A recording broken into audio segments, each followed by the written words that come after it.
போன வீடியோல நம்ம மூளை பொதுவா திங்க் பண்ணிட்டு இருக்கிற 3 விஷயத்தை பத்தி பார்த்தோம். Past, present and future. இந்த பாஸ்ட், பிரசன்ட், ஃபியூச்சர்ல ஒரு 6 பக்கத்தை பத்தி பார்த்தோம். அந்த வீடியோ பார்க்காதவங்க டைம் இருந்தா கொஞ்சம் அந்த வீடியோவை பார்த்துட்டு வந்தா இன்னும் நல்லாவே புரியும். அந்த வீடியோக்கான லிங்க் இந்த வீடியோவோட டிஸ்கிரிப்ஷன்ல கொடுத்திருக்கேன். சோ இப்போ வாங்க இன்னைக்கான இந்த வீடியோல முதல் பக்கத்தை பத்தி டீடைல்டா பார்ப்போம். Lesson should be taken from the past. அதாவது கடந்த காலத்துல என்ன நடந்திருந்தாலும் அதை உங்களுக்கான பாடமா எடுத்துக்கிட்டு உடனே நகர்ந்துடணும். இப்போ நான் ஒரு ஃபேக்ட பத்தி சொல்லிட்டு இந்த முதல் பக்கத்தை பத்தி எக்ஸ்பிளைன் பண்றேன். அந்த ஃபேக்ட் என்னன்னு பாத்தீங்கன்னா, நம்மளோட மூளை ஒரு நாளைக்கு எத்தனை டாட்ஸ், அதாவது சிந்தனை அல்லது நினைவுகள், எத்தனை டாட்ஸ் நம்ம மூளை ஜெனரேட் பண்ணுதுன்னு உங்களுக்கு தெரியுமா? 5000 10,000 இல்ல 15,000? என்னோட கணிப்புப்படி நம்ம மூளை ஒரு நாளைக்கு 20,000 டாட்ஸ் எடுக்குது. ஆனா உண்மையா சொல்லணும்னா ஒரு நாளைக்கு மட்டும் நம்ம மூளை 50,000 நினைவுகள் அல்லது டாட்ஸ்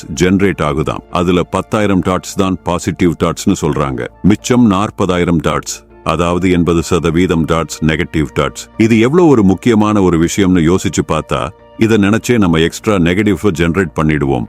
பரவாயில்ல, நம்ம இப்போவாச்சும் இதை கண்டுபிடிச்சோமே, இதுக்கப்புறமாவது நம்ம மூளையை இன்னும் சிறப்பா பாசிட்டிவா வசிக்க ட்ரை பண்ணுவோம். அந்த வகையில முதல் பக்கத்தை பத்தி அப்படியே பார்த்துடுவோம். இது பாஸ்ட் சம்பந்தப்பட்ட ஒரு விஷயம். Lesson should be taken from the past. இந்த வீடியோவை பார்த்துட்டு இருக்கிற ஒரு சிலர் பார்க்காத கஷ்டம் கிடையாது. பண கஷ்டம், மன கஷ்டம், சொந்தக்காரவங்களோட பிரச்சனை, நண்பர்களோட பிரச்சனை, ஒய்ஃபோட பிரச்சனை, இல்ல ஹஸ்பண்டோட பிரச்சனை. இவ்வளவு பிரச்சனையும் ஒரு மனுஷனுக்கு இருந்தா அவன் என்ன பண்ணுவான்?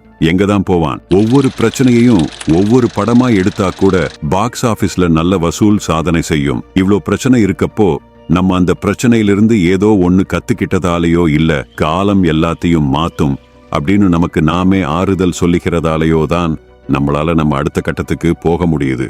நம்ம அந்த பிரச்சனையை தாண்டி அடுத்த கட்டத்துக்கு மூவ் பண்றது எல்லாரும் பண்ற ஒரு விஷயம். அதுல என்ன சின்னதா சேஞ்ச் பண்ணணும்னா, என்ன பிரச்சனை, அந்த பிரச்சனையிலிருந்து வாழ்க்கை நமக்கு கற்றுத்தரும் பாடம் என்ன, அதை கூர்ந்து கவனிச்சு அதை ஒரு பாடமா எடுத்துக்கிட்டு நம்ம அந்த இடத்தை கடந்து போகணும். எப்படி நமக்கு பசிக்குது சாப்பிடுறோமோ, எப்படி நமக்கு தூக்கம் வருது நம்ம தூங்குறோமோ, அதே மாதிரி எப்படி நமக்கு பிரச்சனை வருது சாப்பிடுறோம் தூங்குறோம், அது மாதிரி வர பிரச்சனைய நம்ம கையாள கத்துக்கிட்டோம் அப்படின்னா இன்னொரு டைம் பிரச்சனை வரப்போ அதை ஈஸியா நம்மளால கையாள முடியும். வாழ்க்கை நம்மள கூப்பிட்டு காதோட ஒரு அப்பப்புதுன்னா எதுக்கு இந்த வலியை நமக்கு தருது? இப்போ நீங்க ஒரு ஆபீஸ்ல வேலை பாக்குறீங்க, உங்களுக்கு ஒரு 28 வயசு ஆகுது. உங்களுக்கு ஒரு பிரச்சனை வருதுன்னா அது ஏன் வருதுன்னு ஃபர்ஸ்ட் உட்கார்ந்து பொறுமையா அனலைஸ் பண்ணணும். அதை விட்டுட்டு வந்தோம் அடி வாங்கணும் அதை மறந்துட்டு அப்படியே போக கூடாது.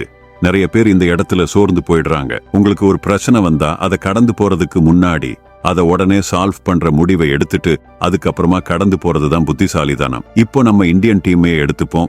நாம 2011 வேர்ல்ட் கப் அடிச்சோம். 2013 ஒரு மேட்ச் கூட தோக்காம சாம்பியன்ஷிப் டிராஃபி அடிச்சோம். அதுக்கப்புறம் பாருங்க, கிட்டத்தட்ட 10 வருஷம் ஆச்சு. உலக அரங்கில் நடந்த வேர்ல்ட் சீரீஸ் எதுலயுமே நம்ம பெர்ஃபார்மன்ஸ் எதிர்பார்த்த அளவுக்கு இல்ல. செமி, ஃபைனல் அல்லது குரூப் ஸ்டேஜ்லயே வெளியே வந்துட்டு தான் இருக்கோம். கொஞ்ச நாளுக்கு முன்னாடி வர பார்த்தா செமி ஃபைனல் போனாலே ஷாக் ஆகிடுவாங்க. ஆனா இன்னைக்கு ஃபைனல் வரைக்கும் வந்திருக்கோம். ஆஸ்திரேலியாவோட தோத்திருக்கோம், அதுல மறுப்பு இல்ல.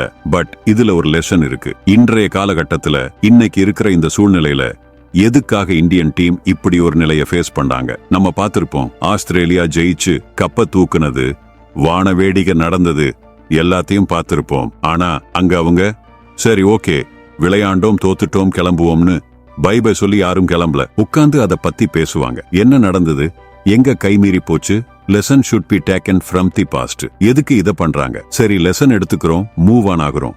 ஏன் இதை பண்றோம்? பிகாஸ் இந்த மிஸ்டேக்கை நம்ம லைஃப்ல ரிப்பீட் பண்ணக்கூடாது. ஒருத்தவங்க நம்ம வாழ்க்கைக்குள்ள வராங்க, நம்மள நல்லா யூஸ் பண்ணிக்கிட்டு நம்ம கேரக்டர் பத்தி தெரிஞ்சுக்கிட்டு நம்ம பர்ஸ் ஃபுல்லா காலி பண்ணிட்டு போறாங்கன்னு வச்சுப்போம். நான் யார பத்தி பேசுறேன்னு இந்த வீடியோவை பார்த்துட்டு இருக்கிற ஒவ்வொருத்தவங்களுக்கும் தெரியும். போயிட்டாங்க அப்படின்னா ஒரு 2 வருஷம் கழிச்சு அப்போ உங்களை விட்டு போயிட்டாங்களே ஒரு ஆள், அதே போல இன்னொரு ஆள் நம்ம லைஃப்குள்ள வரும்போது நம்ம சீக்கிரமாவே அட்ராக்ட் ஆகிறதுக்கான வாய்ப்பு நிறையவே இருக்கு. பட் அந்த இடத்துல நாம சுதாரிச்சுக்கணும். ஏற்கனவே ஒருத்தவங்களை நம்பி ஏமாந்து பண்ண மிஸ்டேக்க நம்ம திருப்பி பண்ணக்கூடாது. பண்ண தப்ப அகைன் அண்ட் அகைன் பண்ணாம இருங்க. பாஸ்ட்ல நடந்த விஷயத்த உன்னிப்பா கவனிக்கணும். அதை ஒரு பாடமா எடுத்துக்கிட்டு பிரசன்ட்டுக்கு வந்துடணும். இதுதான் பேஜ் நம்பர் 1. சோ இவ்வளோதாங்க. அடுத்த வீடியோல don't dwell on the past, அதாவது கடந்த காலத்தை பத்தி மட்டுமே யோசிச்சுக்கிட்டு அங்கேயே இருந்திடக்கூடாது. இத பத்தி அடுத்த வீடியோ பதிவுல உங்களை சந்திக்கிறேன். இதுவரைக்கும் பொறுமையுடன் இந்த வீடியோவை பார்த்ததுக்கு ரொம்ப நன்றி.